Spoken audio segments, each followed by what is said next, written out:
രാജീവ് ചന്ദ്രശേഖർ അടക്കം 15 പേർക്ക് ആണ് നോട്ടീസ് അയച്ചിരിക്കുന്നത്. T V പ്രസാദിലേക്ക്. പ്രസാദ്, ഇപ്പോൾ മെസ്സി വരുന്നു എന്നുള്ള പ്രഖ്യാപനം നടത്തിയത് സർക്കാരാണ്. സർക്കാർ നടത്തിയതിനു ശേഷം മാത്രമാണ് സ്പോൺസർ അതിൽ പ്രതികരിക്കുന്നത്. പക്ഷേ അതിൽ സർക്കാരിനെ വെറുതെ വിട്ടുകൊണ്ട് സ്പോൺസർക്കെതിരെ അറ്റാക്ക് നടത്തുന്ന രീതിയിലേക്കാണ് അത് പോയത്. അതിലൊരു ഐക്യപ്പെടലും മറ്റ് സ്ഥാപനങ്ങൾ ഒരുമിച്ചാണ് ഈ രൂപത്തിൽ വാർത്തകൾ നൽകിക്കൊടുന്നത്. ഏറ്റവും ഒടുവിൽ ഇപ്പോൾ മെസ്സിയുടെ വരവ് മാർച്ചിലേക്ക് മാറുന്ന ഘട്ടത്തിലും ഇപ്പോൾ ഗ്രൗണ്ടുമായി ബന്ധപ്പെട്ട മെസ്സിയുടെ വരവുമായി ബന്ധപ്പെട്ട നവംബറിൽ വരാതിരുന്നതിൽ നവംബറിൽ ഈ ഗ്രൗണ്ടിൽ നടത്തിയ മാറ്റങ്ങൾ, അവിടെ നടത്തിയ പരിഷ്കാരങ്ങൾ അതുപോലും വേറെ രൂപത്തിൽ വ്യാഖ്യാനിച്ചുകൊണ്ട് ഇപ്പോൾ തുടരുന്ന ഒരു സാഹചര്യത്തിൽ കൂടിയല്ലേ ഇപ്പോൾ ഈ മാനനഷ്ട കേസ്? ഉറപ്പായും സ്മൃതി, അതായത് റിപ്പോർട്ടർ ചാനലിന്റെ വളർച്ചയാണ് ഇതിൽ എല്ലാവരെയും ആലോചനപ്പെടുത്തുന്ന ഒരു ഘടകം. നമുക്കറിയാവുന്നതുപോലെ 25-30 വർഷം ഒന്നാം സ്ഥാനത്ത് നിന്ന ചില ചാനലുകൾക്ക് റിപ്പോർട്ടർ ചാനലിന്റെ വരവ് അത് വലിയ ബുദ്ധിമുട്ടുണ്ടാക്കിയിട്ടുണ്ട് എന്നുള്ളതാണ്.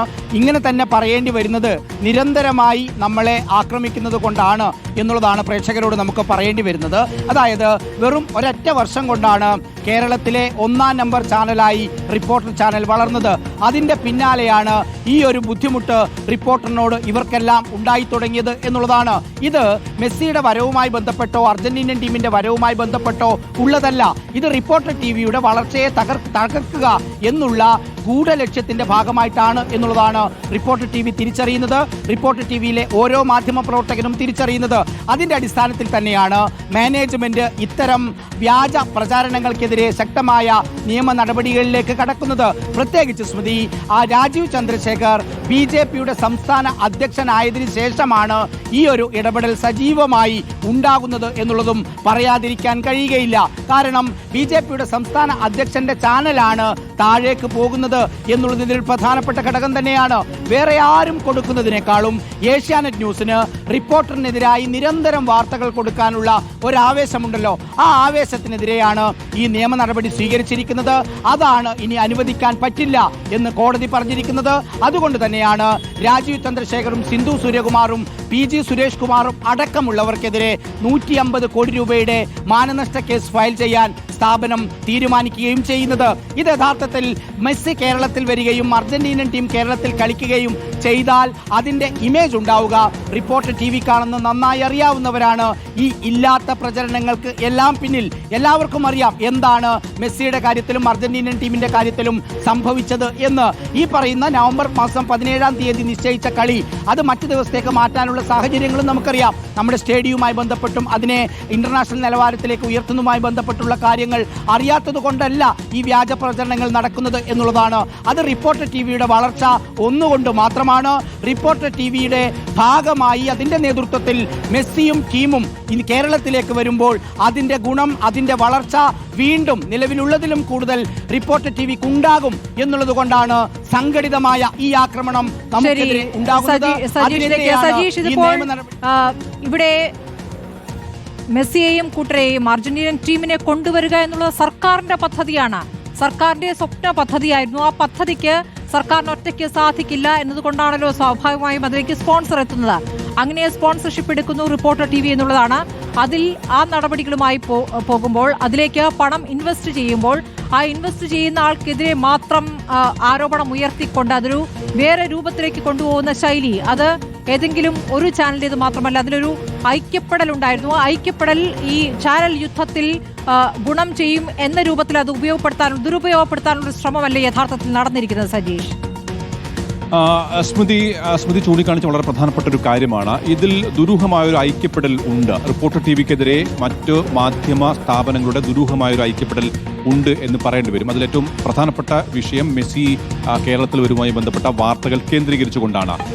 നമുക്കറിയാം, നേരത്തെ പ്രസാദ് പറഞ്ഞിരുന്നു, റിപ്പോർട്ടർ TV കഴിഞ്ഞ ഒരു വർഷത്തിനിടെ ഉണ്ടായ അതിശയകരമായ വാർത്താ മുന്നേറ്റത്തിൻ്റെ ഒരു ചരിത്രമുണ്ട്. നമ്മൾ വളരെ പുറകിൽ നിന്ന് പിന്നീട് ഒരു കുതിച്ചുചാട്ടം നടത്തുകയും കേരളത്തിലെ നമ്പർ 1 വാർത്താ ചാനലായി മാറുകയും ചെയ്തൊരു ചരിത്രമാണ് മുന്നിലുള്ളത്. അത് വലിയ തോതിൽ മറ്റ് പ്രമുഖ മാധ്യമ സ്ഥാപനങ്ങളെ അസ്വസ്ഥപ്പെടുത്തിയിട്ടുണ്ട്. പ്രത്യേകിച്ച് ഏഷ്യാൻ പോലെ ഏറെക്കാലമായി മുൻനിരയിൽ നിൽക്കുന്ന ചാനലുകൾക്കാണ് റിപ്പോർട്ടർ TVയുടെ മുന്നേറ്റം വലിയ വെല്ലുവിളിയായി തീർന്നത്. ആ അർത്ഥത്തിൽ ഒരു പ്രൊഫഷണൽ ഈഗോ കൂടി ഇത്തരത്തിൽ വ്യാജ വാർത്തകൾ നൽകുന്നതിലേക്ക് ഈ മാധ്യമ സ്ഥാപനങ്ങളെ നയിച്ചു എന്നതാണ് നമുക്കറിയേണ്ടത്. അല്ലെങ്കിൽ അത്തരം പ്രവൃത്തികൾ ആ സംശയത്തോട് മാത്രമേ നമുക്ക് നോക്കിക്കാണാൻ കഴിയുകയുള്ളൂ.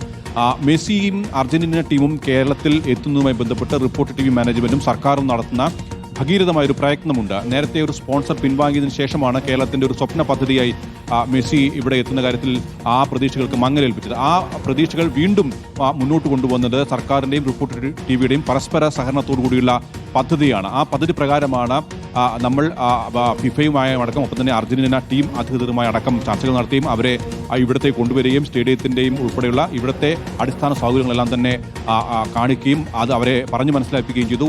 അതോടുകൂടിയാണ് മെസ്സിയും അർജന്റീന ടീമും കേരളത്തിൽ വരുന്നതുമായി ബന്ധപ്പെട്ട നീക്കങ്ങൾക്ക് ദ്രുതഗതിയിലുള്ള ഒരു മുന്നേറ്റം ഉണ്ടാവുകയും ചെയ്തു. അതായത് കേരളത്തിലേക്ക് മെസ്സി വരുമ്പോൾ ഉണ്ടാകുന്ന ഏറ്റവും പ്രധാനപ്പെട്ട നേട്ടങ്ങൾ എന്തൊക്കെയാണ് എന്ന് വിശദീകരിച്ചുകൊണ്ട് പല മാധ്യമങ്ങളും വാർത്ത കൊടുക്കേണ്ടി വരുന്ന സാഹചര്യം ഉണ്ടായിട്ടുണ്ട്. പക്ഷെ അപ്പോഴും ഇവർ മെസ്സിയും അർജന്റീന ടീമും കേരളത്തിൽ എത്തുമ്പോൾ റിപ്പോർട്ടർ TVക്ക് ഉണ്ടാകുന്ന അല്ലെങ്കിൽ സർക്കാരിനുണ്ടാകുന്ന വലിയ നേട്ടങ്ങളും രാഷ്ട്രീയ നേട്ടങ്ങളെല്ലാം തന്നെ ചിലരെങ്കിലും അസ്വസ്ഥപ്പെടുത്തിയിട്ടുണ്ട്. ആ അസ്വസ്ഥപ്പെടുത്തലിന്റെ ദുരൂഹമായ ഒരു ഐക്യമാണ് ഇപ്പോൾ നമ്മൾ കണ്ടുകൊണ്ടിരിക്കുന്നത്. മാധ്യമ മര്യാദയുടെ അതിർപരമ്പുകൾ ലംഘിച്ചുകൊണ്ടുള്ള ഒരു രൂപത്തിലേക്ക് അത് പോകുമ്പോഴാണ് കോടതിയുടെ ഇടപെടൽ ഉണ്ടായിരിക്കുന്നത്.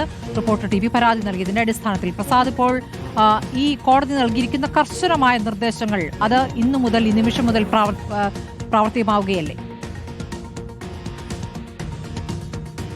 ഉറപ്പായും അത് തന്നെയാണ്. അതായത് ഇപ്പോൾ നിലവിലുള്ള കണ്ടന്റുകൾ നീക്കം ചെയ്യാനുമുള്ള നിർദ്ദേശം കൊടുത്തിട്ടുണ്ട്. മാത്രമല്ല ഇനി അങ്ങോട്ടേക്ക് ഇത്തരം വ്യാജ പ്രചരണങ്ങൾ ഉണ്ടാകാൻ വേണ്ടി പാടില്ല എന്ന താക്കീതാണ് കോടതിയുടെ ഭാഗമായിട്ട് ഉണ്ടാകുന്നത്.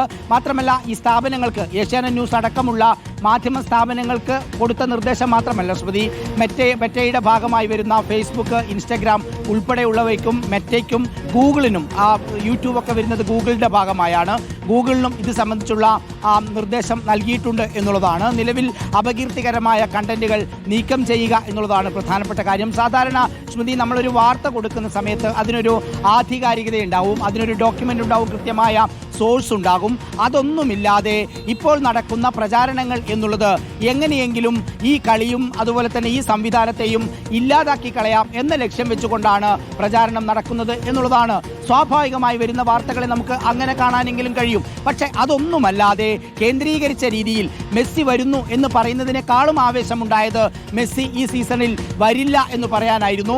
നവംബറിലെ വിൻഡോയിൽ ഇല്ല എന്ന് പോലും ഏഷ്യാനെറ്റ് ന്യൂസ് അടക്കമുള്ള പല മാധ്യമങ്ങളും കൊടുക്കുന്നുമില്ല. മെസ്സി ഇല്ല, അർജന്റീനൻ ടീം വരുന്നില്ല എന്ന രീതിയിലാണ് എല്ലാവരും പ്രചാരണം മുന്നോട്ട് കൊണ്ടുപോവുകയും ചെയ്യുന്നത്. അതിൽ നിന്ന് ഒരു കാര്യം വ്യക്തമാണ്, ഈ ആക്രമണം റിപ്പോർട്ടർ TVക്കെതിരെയുള്ളതാണ് എന്ന് തിരിച്ചറിയുകയാണ് മാനേജ്മെന്റ്.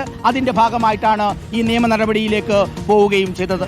ശരി, 150 കോടിയുടെ മാനനഷ്ട കേസാണ് റിപ്പോർട്ടർ TV നൽകിയിരിക്കുന്നത്. TV പ്രസാദും ശ്യാം ദേവരാജും K സജീഷുമാണ് വിശദമായ വിവരങ്ങൾ നൽകിയിരിക്കുന്നത്.